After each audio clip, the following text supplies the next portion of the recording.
Hey guys, it's Valkrin. This guide video I did a little bit differently than I did my others. The champions that received the most changes this patch, I did mini guides for them, and I'll probably have the images on my website, or I might link it on another method or social media. Let me know how you guys think about it. So the changes to Sivir were pretty interesting because they buffed everything that Sivir already did so well. So now that she just does everything better that she did before. And she fits into the meta quite nicely because she can kite very well, and her spell shield is very nice for going against assassins because if you can block one of their abilities, oftentimes you can escape because some assassins really do depend on using each one of their abilities in conjunction to kill you, especially something like Ahri where you block her charm. Her whole kit right now revolves around charm.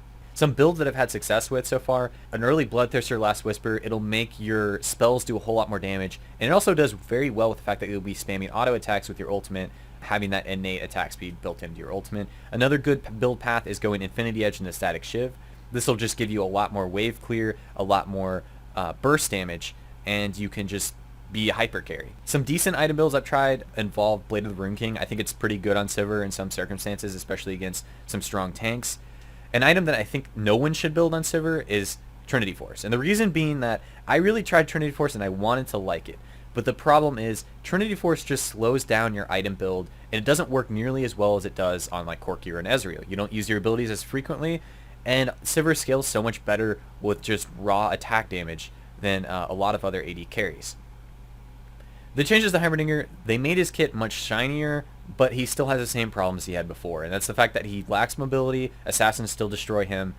If you use his ultimate in conjunction to his rockets, it does a ton of damage, but in most circumstances, whatever target you're doing it on, most likely will have an escape, because escape champions just are the meta right now. It's just hypermobility. There's a problem in the game right now with hypermobility, and people are just playing it a lot, like Riven, LeBlanc, Ahri, just things that move around very quickly. Nuking down a target that has to stand still, it's very difficult to do because they'll most likely just flash or use their escape to get away.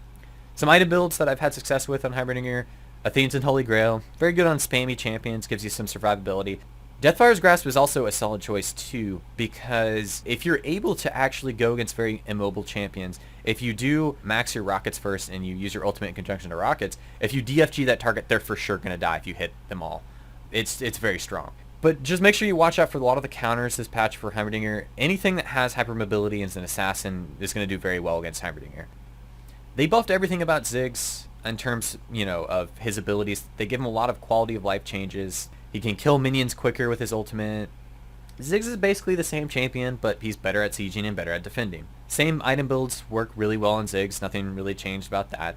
Ziggs still gets countered by a lot of the assassins, but he's definitely a solid choice, and you might see him a lot more in competitive play as well as solo queue. And basically you just try to do a whole lot of damage in team fights while staying safe. Ziggs is really good at sieging and defending, so try to play to your strengths and don't let assassins pick you off. This last patch saw a lot of nerfs to the popular champions. The changes to Zed were focused on trying to nerf his hypermobility as well as tone down the way that his kit works. Previously, when you ult a target, your shadow be put behind them, so if for whatever reason they use something to displace you, like a Tristana ultimate to knock you away, you could just use your shadow and your ultimate to get right back behind them. Now you're forced to use your W shadow to chase rather than to W forward and ultimate like you could before. The nerfs to Kassadin still does a ridiculous amount of damage if he gets items. He can still just rift walk in, kill someone, hourglass, rift walk back out. They didn't change that, and he's still going to be really strong until they somehow change that. The Zyra changes were focused on nerfing Support Zyra. Support Zyra was very easy to use, very easy to be effective. The nerfs to Fizz, they nerfed the AP ratio on his dot, on his W. Definitely needed. Fizz was able to kill tanks and anything late game with that dot. It was very, very powerful. Still very strong. Corki toned down his rocket damage. The Ahri nerfs shifted her power to her charm. She does a little bit less damage now, but she still does the same thing. You DFG a target, charm it, you kill it. The nerfs to Jinx weren't really focused on her strengths. I mean, they nerfed her poke damage on her W. In all honesty, she still does her thing. She still does a ton of damage. Her ultimate is amazing for finishing kills. She's still a solid pick. Aatrox, same thing. Very minor nerfs to Aatrox. Still a very solid choice for the jungler, top lane, or even mid. If you're interested in taking lessons, go to thevalkrin.com/lessons. I'm doing a special now, $40 for 90 minutes. Don't forget to subscribe, guys, and follow me on my social media, and I'll see you guys in my next video.